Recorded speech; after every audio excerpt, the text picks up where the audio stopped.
నా పలుకులు నమ్మవేని నీ వసలు నిలువజాలవు. ఏషియా గ్రంథము 7వ అధ్యాయము 1వ వచనం నుండి 9వ వచనం వరకు. ఉజ్జియా మనవడు యోతాము కుమారుడు ఆహాను యూదాను పరిపాలించు కాలమున యుద్ధము సంభవించెను. సిరియా రాజు రేజీను రెమల్యా కుమారుడు ఇజ్రాయేలు రాజు పేక యెరూషలేమును ముట్టడించిరి, కానీ దానిని పట్టుకోజాలరైరి. సిరియా సైన్యము ఎఫ్రాయిముతో జతకట్టెనని దావీదు వంశజులు వినిరి. వెంటనే రాజు ప్రజలు పెనుగాలికి అరణ్యంలోని చెట్ల వలె తల్లడిల్లిరి. ప్రభువు యోషియాతో ఇట్లు నుడివెను, నీవు నీ కుమారుడు షార్యషూబుతో పోయి పై కోనోటి నుండి పారు కాల్వ చాకిరేవు మార్గములో అహానును కలుసుకొనుము.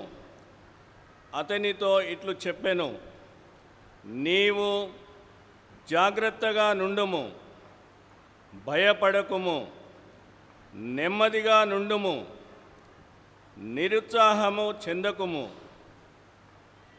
ఆరిపోవుటకు సిద్ధముగానున్న ఈ 2 నిప్పు కొయ్యలకు వెరువకుము.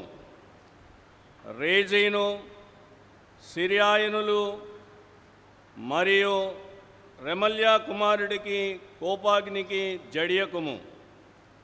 సిరియాయు ఇజ్రాయేలీయులు రెమల్యా కుమారుడు కలిసి నీ మీద కుట్ర పన్నిరి. వారు యూదా మీదికి దాడి చేసి దానిని భయపెట్టి స్వాధీనము చేసుకుందము.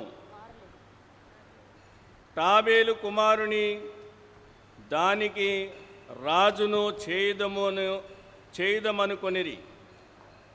కానీ ప్రభువైన దేవుడిట్లు సెలవిచ్చుచున్నాడు, అది నిలువజాలదు, అట్లు జరుగజాలదు.